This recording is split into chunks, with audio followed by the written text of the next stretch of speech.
What's up, everyone? Welcome back to Every Week We Follow, because every week we follow this team for whatever reason. Win, lose or draw, mate. We're here every week. I've got no energy. This mate. That like Villa, mate. yeah. Okay, hang on. Let's quickly plug the competition. Yes. Code, description, link. There'll be a card. Win a ball. Signed. You can win other memorabilia that's signed by Peter With and Brian Little. We will be drawing it before the winter break. £5 donation. All money goes directly to Acorns Children's Hospice. Let's bring a little bit of joy back to the world. Yeah, let's bring a little bit of joy. But let's get on to the thing that's not going to give us joy. Honestly, mate, can Crystal Palace just like go into a separate league or something? Can we? Maybe we need to get relegated. That's the only way we can not play them.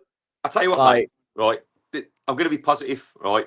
But it's all going to be about Crystal Palace. How? Right? How are you going to be positive? Because it's all going to be about Crystal Palace. Because that is a team that's got its shit together, that is well organised, well drilled. Right, they know exactly what they're doing. They've got partnerships up and down the pitch. They move as a team. They know exactly how to play against us. I thought Adam Wharton, mate, he's one of the best footballers I've ever seen. And it's a shame that he went off injured. Not for us, but for Palace, obviously. Mateta and Sarr, all three of them again caused us no ends of problems. And it wasn't anything spectacular. They just keep it very simple. They're in the right position where they're supposed to be, and they move the ball quickly. And we just couldn't compete. You know, they just sat back and soaked up the pressure, nullified us in the first half. And then second half, for all the possession that we had and you know, little snippets when Buendia came on, we just didn't create anything, mate. Didn't create anything second half. Don't remember a shot on target. I think I said in the on the on Finalysis, I think the first line I had was all possession but no progression. Yeah. Basically just like had loads of the ball, just didn't do anything with it. Like it wasn't, I mean, it wasn't as bad as Brentford. I would say that. Like, you know, there was times where I was watching it, I was going, okay, bit of tempo. We started quite well, bit of tempo. Second half, we started quite well, bit of tempo. But just nothing really happening. Like nothing. Yeah. I can't remember other than Watkins' chance and Rodgers' chance, which was a deflection. I can't think of anything of note. No. Like nothing happened. Oh, Gassard had one shot. Oh, he had that shot which hit straight. But that is also, by the way, I mean, obviously, we were very excited by the lineup. It's exactly what we said we wanted. And, you know, this shows why we have absolutely no idea what we're talking about. And this is why we're not. No, we do. No, sorry, I disagree. Right, that lineup was the right lineup. You got to give it. You got to give it a chance to happen as well. It's the first time they will play. I said to you, didn't I? It only works if you have the desire and the energy to play, right? And which means, and if you looked at Gassard, he looked fucked by half time. Clearly not match fit. We numerous times he was defensively. I mean, it was kind of like when Rodgers joined. He was all at sea defensively. I've never seen a player look so confused. Stood at the edge of our box, and the ball's just been pinged around him. He's just going. Like he was just pointing. He was just pointing, wasn't he? He was going, Matson, you follow him, and Matson was marking Sarr. Matt's marking Sarr, and then he's just pointing at Munoz, just like running away from him, going, "Yeah." I'm like, "What are you doing?" Like, oh, mate, it was so funny. And this is what I'm saying, that the real concern is, mate, that there's something not right in that squad, and whether it is the sale of JJ, Martinez forcing a move, something's upset them because they are not playing with any kind of energy, and it's just gone. Like first 3 games, just gone. Like there's nothing. We're not in the right positions. We're not working for each other. Like that front 4 today. Like what have they been working on in training? Like it only works if they're playing off each other. It was like watching 4 individuals at the top, with no cohesion of how they're playing. I still stand by that selection of team. I think that is the one that gives us a little bit of pace, but they've got to work together. Now, I put on my analysis, mate. My headline was another Palace masterclass, because that's what it was, right? They've just got our number, and we are the formation I thought was correct, but the desire and the passion to make that work wasn't, and we made it very easy for them to defend against it. And like you say, we started so brightly. We had 19 minutes of being pinned in their halves, a couple of half chances from corners. Tillemans had a couple of headers that we went over the bar. But then their first attack, we make Cash makes a dreadful mistake in not being goal side for the pass, and then he's in an awful position. We've got Rodgers. Let's quickly look at that goal. So first here, Morgan Rodgers. What are you doing? Like, look at Tielemans' reaction as soon as the ball's played through there, right? Runs at him. Cash is trying to stay on Kamada. Rodgers is just jogging around the pitch. Yeah, mate, if he makes the effort there to come 2 yards across the pitch, he blocks that out. Mate, even just stretch for the ball. Even just try and slide on it. Anything. It's just bypass it. And this happened time and time again. Whenever he got the ball, he could get the ball to him. He'd get doubled up. He'd lose the ball. His passing was poor. Touch was poor. Everything was poor. These first 3 games for Rodgers have been horrendous. Really bad. And if anything, he was really bad for the last 5-6 games of last season as well. I don't know where the minutes had done him, but minutes were ages ago. So no, you've had enough rest. We didn't have any kind of we didn't have that intense a summer. You weren't at the Club World Cup. You didn't have anything. I just don't. And there's the rumours coming out, and obviously, what we'll get onto now. Actually, we probably before we jump onto that, we'll get onto some of the rumours that are happening. So Rodgers to Spurs is potentially a thing that's happening.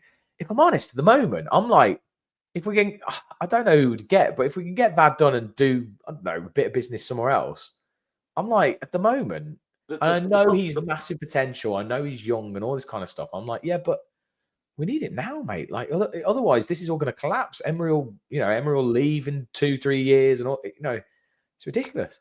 Well, the problem we've got is that it's deadline day, and if these rumours are true and they go, we've got no time to sort mate, of. I'm gonna be live streaming on X with Sky Sports on a transfer deadline day. I'm gonna be losing my shit if we sit in there and they're going to be saying, James, what do you think about Rodgers going to Spurs? And we're like, fuck, Emi Martinez going to Man U, or I'm just what? Well, mate, I'm just gonna, what I'm gonna say, Marco Bizzot. The answer to everything, mate. That's me. Any question, I'm just going to go Marco Bizzot. That's the rest of the pod, mate. Marco Bizzot. What do you think, Marco Bizzot? Honestly. Marco Bizzot. Right. But let's quickly talk about Emi Martinez, because obviously that was the news that broke just before the game. Match day, classic match day. Some kind of stupid news breaks from the teams that are playing. Looks like Emi Martinez. There's obviously interest from Manchester United. He's interested in going. It's not a done deal because there's a few parties involved. I'm kind of if he wants to go, just let the guy go. Just let him go. We've got a good keeper who's in now, and I'm kind of I think sometimes these players you just need to move on, because if it's not going to be this season, it's going to be either in January or next season. 100%, mate. Look, I'm reading a book at the moment, and my wife's just read it, and it's called The Let Them Theory. Right, we're in no control over these players. So if Martinez is forcing a move, let him go. Right, if JJ wanted to go, I don't think he did, but let them. But you've got to. The key is keeping the players that are going to be here, and he said it after the game. We've got to focus on the players that are here. It was so bizarre in the match notes in the program that Emery put. I want players that are going to be, 100% here. Now that would have been written probably Thursday, mate. Thursday, Friday, and so this has been bullying for a few days. And again, we hear it just before kickoff, so it causes a fucking right stir, and it then affects the crowd. And again, Villa Park was flat yesterday for large portions of it. It went really quiet halfway after the goal, didn't it? I didn't want to talk because I was everyone can hear everything I'm saying. Yeah. I was this is weird. And so you have that negative effect, knock-on effect. And I've just worried that our squad are disgruntled, mate. Because forget about who's coming and who's going, right? If you've got the players that are there, but to play 3 matches in the Premier League and be showing no signs of cohesion as a team, no energy, no desire, it took very little to derail us yesterday. Yeah. Like, we started off 19 minutes, the brighter side. I thought, okay, it's a reaction. Like, we pinned them in, but we knew they were going to hit us on the counter, and we give away a penalty in the first attack. But as soon as that goal goes in, mate, we were dead. It was game over. We looked like we'd given up. We just didn't. There was no movement. Like, Marland couldn't get on the ball in the first half. Gassard had a couple of half chances, but and I'm going to come back to Rodgers, who looked like he was walking again and getting frustrated that he wasn't getting the ball. But Adam Wharton, masterclass, mate, in that midfield. All he did was block that pass, and he didn't have to work very hard to block it because Rodgers was getting frustrated, going, "Give me the ball," but it wasn't on, and then not moving. And you go, where's the fluidity that we had in that 23-24 season when we were attacking teams and moving them apart? Because that would have beat Palace, And I dare to say, but we've down tools on Diaby, Bailey, and Duran, who were the catalyst in that game that we won 3-1. Remember, we were 1-0 down for ages, and now I'm thinking, shit. The grass is not green on the other side. We wish for these players to go because they weren't good enough.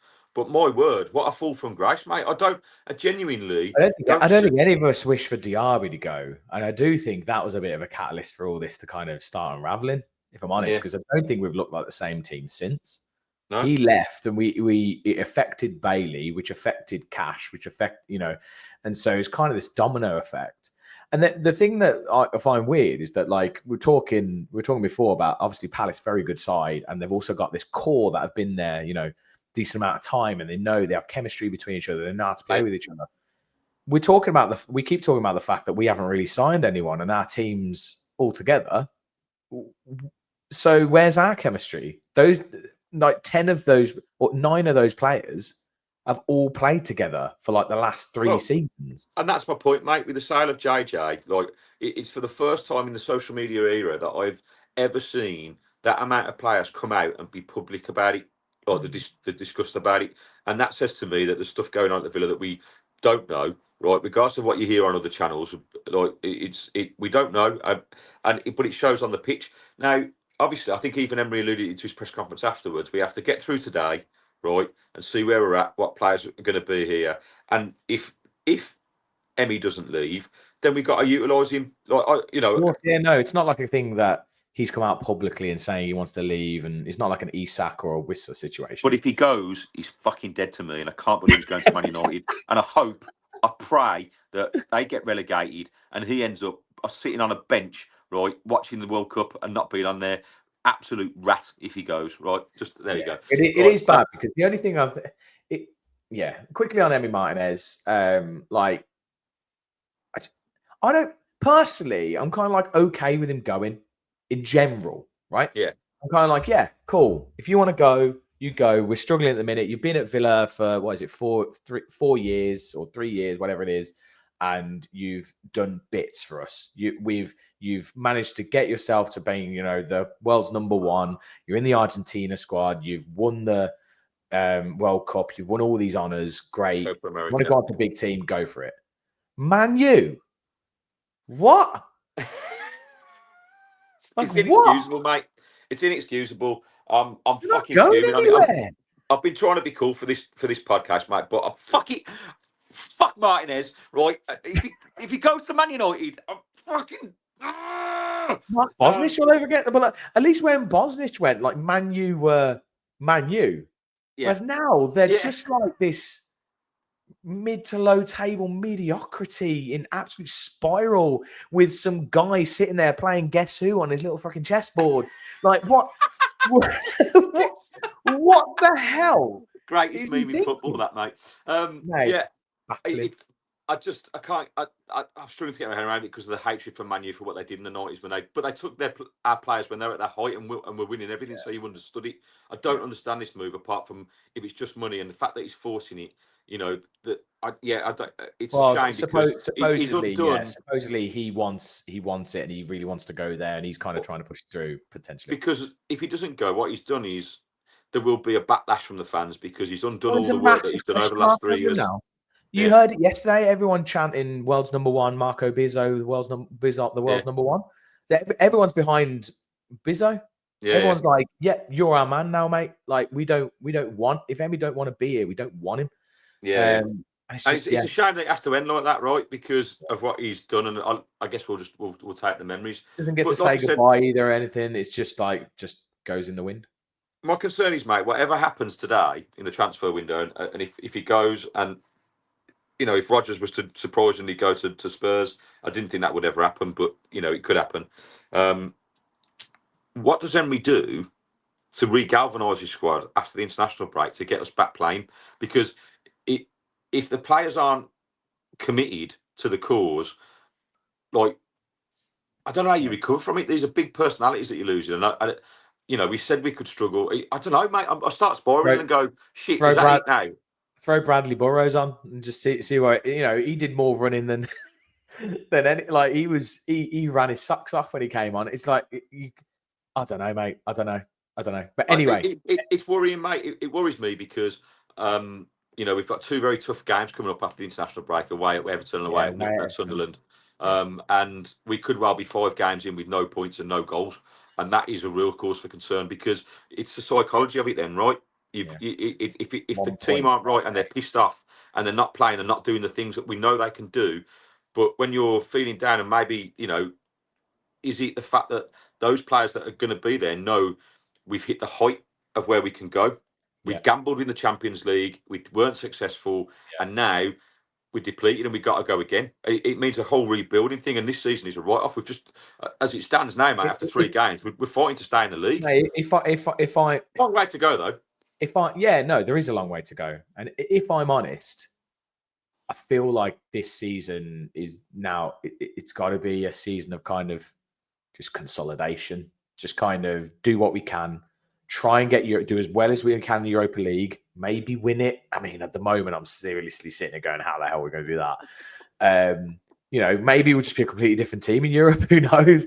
But this season, with all the restrictions, and obviously people are going to use SCR and PSR and all this stuff as excuses. But at the end of the day, this team isn't that largely different to the team that played last season. And I'm just like, I don't understand why there's been such a drop off. And I'm just kind of like, use this season, try and work out what we're doing with the squad, freshen it up, bring some of the youth through if we can, and then next season try. And I'm not writing this season off. We're 3 games in. It's ridiculous. Yeah. But I can see the season being quite frustrating. A kind of high mid-table 6th would be amazing. I could see like 8th. Kind of thing, maybe. I think what needs to happen for order for that to happen, right? We need to get through today. We need to draw a line in the sand because Emery looked broken yesterday. When I watched the highlights back when I got home, when he scanned to him, he looks like he looks stressed. Just what this transfer window needs to be closed. He needs to know what he's dealing with. Yeah, and that's the problem, isn't it? So we haven't been able to settle, and we're not the only team that's done that. But no, everyone's in the same situation. And he's not using that as an excuse, and he wouldn't. But we know he's a great coach, but. He's a great coach that could arguably be going elsewhere now. And look, I'm scared that, lots of people already said, so it's his 3rd season and this is where all the drop-off comes. It's what happened at Arsenal. And, but I think you have to persevere with that because we know he can turn around average players into great players. He's done that in the last 3 seasons, but he's got to know what he's got and who's committed to it because that's the only way it works. That's the only way the chemistry works. But we've lost that at the moment. And it's equally, we spoke about it before and we've talked about like, Emery's way of doing things, very meticulous, very detailed, these constant drills, these 3-hour video sessions, all this kind of thing. And you do look at it and just go, when someone comes in and we were in the low of what we were doing and he came in, freshening it up, doing this new stuff, and it worked very quickly, like literally almost like, I think it was the next game, like it literally just worked straight away. Yeah. So the players were motivated and they were sold in, they were bought into this thing and they were motivated and they were determined to do this. And it went up and up and up and up. Now we've hit this kind of staggering issue since, last Christmas, probably, I would say, before we brought in Asensio and Rashford. Good. Things have started to stutter a bit. And you got to think, are the players now going, like, what's the point? Like, this is knackering. Like, I'm exhausted. I'm mentally exhausted. I just can't. Really? We're going to do another session on this? Like, and it can be, there's massive stuff with like confidence and snowballs and stuff in football, and people go on streaks and people go on runs. There's a reason like confidence is massive. So, like you said, psychologically this at the moment is completely knocking. Like you've got the stuff off the pitch, you've got the players leaving, it's not working on the pitch. We hadn't scored a goal. I can't really think of a shot of note other than maybe just that one of Watkins, which we'll see in a sec, which should have scored. Like we've had nothing in 3 games. And I'm not talking like we're playing Liverpool, Man City, Arsenal. No, this is against Newcastle, Brentford, and Palace. Yeah. And 2 of them at home, by the way. Mate, I know exactly. And it's only going to get more difficult now, mate. Our fixtures come thick and fast and they're hard. Mate, we've got a Ted Lasso it, mate. We need to get the football psychologist in. Get individual sessions on. Get that belief sign up there. Where's Jamie Tartt when we need him? Jamie Tartt. Jamie Tartt. Who was that? Who was that player who was like Zlatan? Oh God, what was his name? What's his name? Oh, let us know in the comments. Let us know in the comments. I can't remember his name.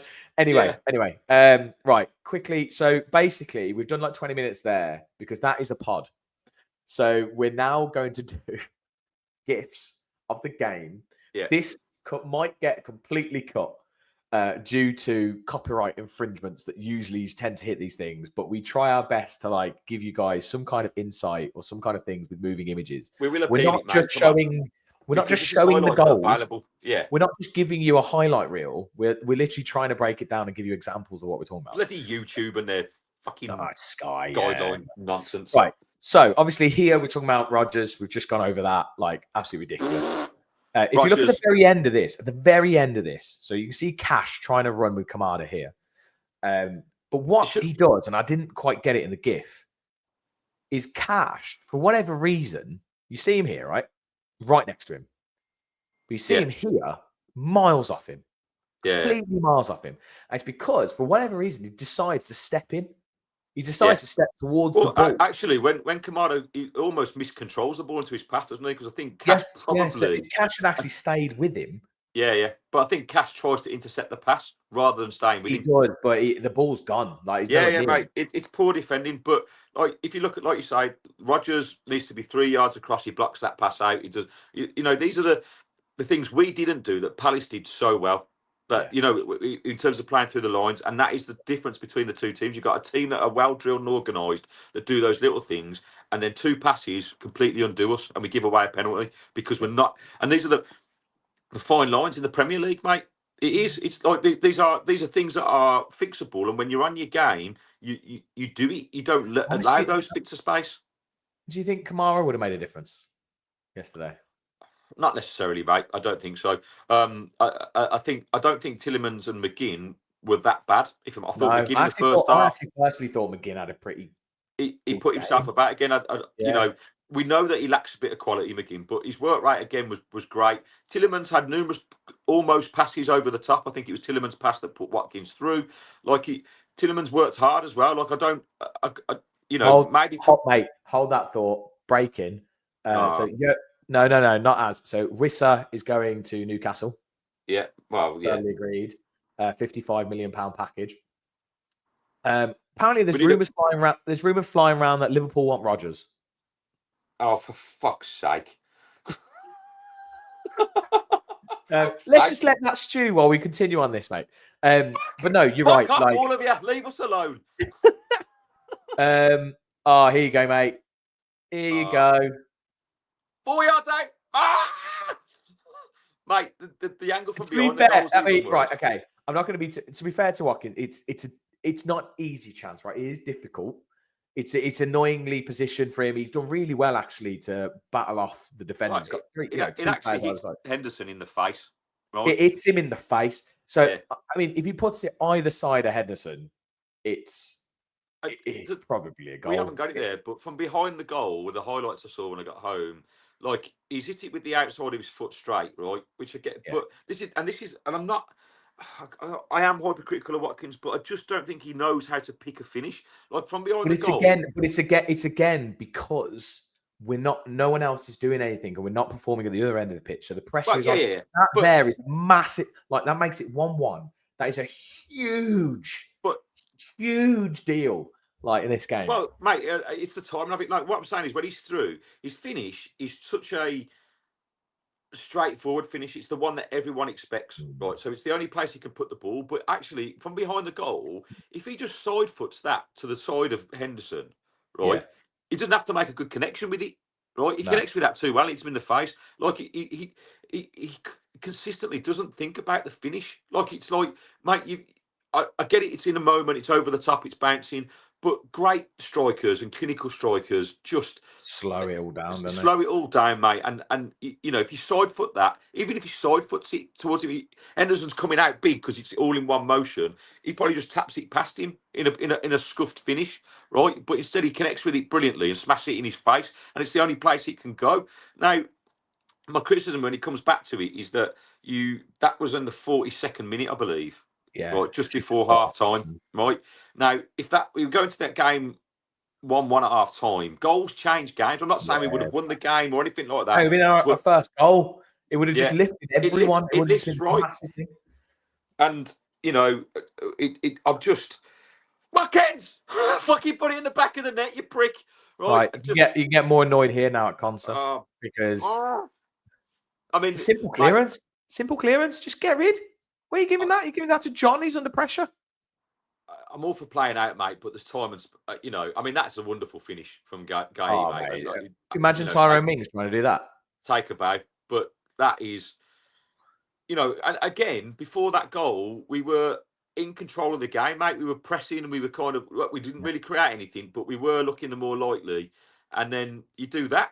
And again, goals change games. At 2-0, the game is done. And actually, Palace could have gone on and scored 3 or 4, mate. They started to control. Well, we went 3 at the back. Oh, this, mate, from a fucking throw-in, it's fucking worse than Sunday League football. That is. Yeah. Like, who's picking him up at the far? Oh God, Austin McPhee set pieces. Well, we're the greatest coach in the world, but we can't defend throw-ins. At this point, is Torres on the pitch? Yeah. It goes up for that header. So we'd gone 3 at the back at this point, so we basically had no right back. It was Burrows at that point, so like we didn't have anyone tracking him at the back post. But yeah, it's not good, mate. I don't want to look at that for too long. I don't want to dwell on this for too long. We've got it. You know, we've got to move on. Things got to happen. We've got the international break now, but obviously all our players are going to go off to their international teams and start chatting about, oh, hi, how was your dinner last night? Oh, how's the game at Man U now? Oh, it's fantastic. Oh, yeah, we're all getting paid loads of money and doing fuck all in training.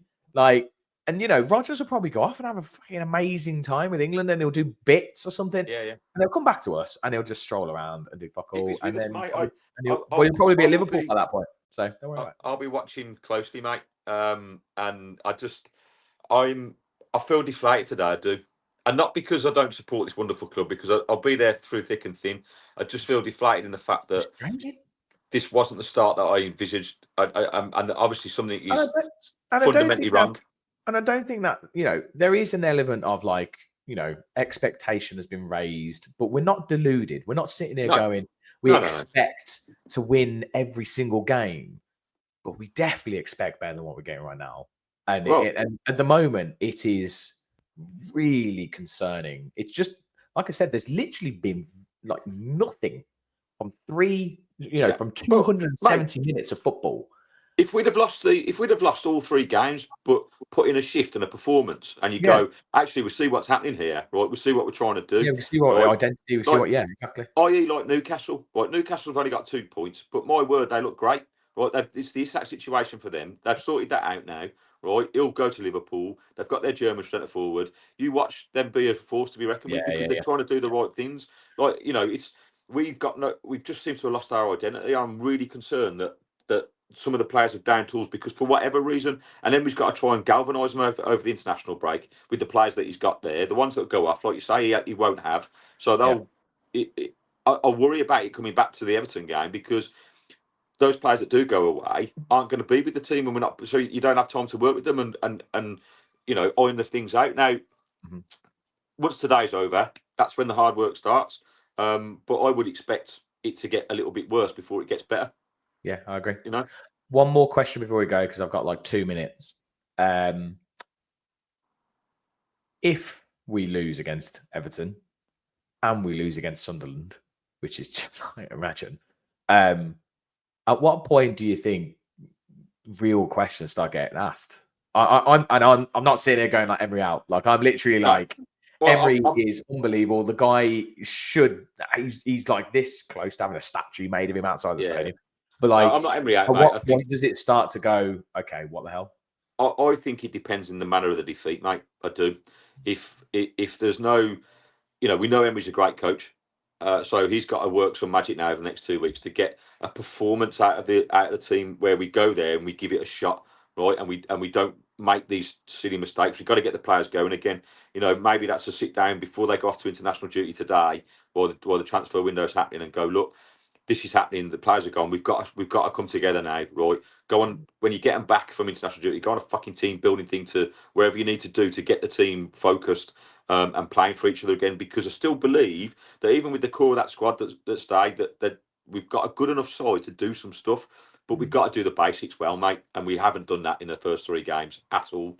So let's see what happens. But it's going to be. It looks like at the moment it's going to be a long old season, mate. And we'll just keep picking it apart. And I don't think anything that really happens today is going to really change that. If I'm honest, No, like I agree. don't think there's any kind of sign that can come in that we're all just going to be like, oh, so No. I can't. No. The only one that maybe have done that, but obviously it's gone for me. And I know it splits a lot of people. Mate, Jack Grealish coming back would have just been like, he's 2 games, 4 assists. Like what the hell? Like, mate, playing with a free role at Everton, doing what we know he can do. I think if we could have afforded it, I think we maybe would have. And that's the problem, isn't it? Look at Jackson going to Bayern. These are players that we probably were interested in, but have you seen that's off? Huh? Have you seen that's off? It's off. He's in Germany, isn't he? He's in Germany trying to push it through, but no, it's off because Delap's got a hamstring injury. So Chelsea have gone no. Ooh. I heard last night on the way home they said it's done. It's off. It's not happening. Wow. So maybe he'll try and push him through, but I think him and his agent were like staying in Germany because they were like, we're going to stay and try and push things through, but it looks like it's not happening. Oh well. Yeah. Anyway. Last word. Sing us out. Whatever you want to do. This is a tough one because I'm feeling deflated, but you know what? We've got 2 weeks off, right? We'll have some stuff on the international break, mate. We're going to have some guests on, aren't we? We can pick it apart again and we can get some other people's perspectives on how the start of the season's going. So let's be positive with every week we follow the boys in claret and blue. See ya. Peace and love, people.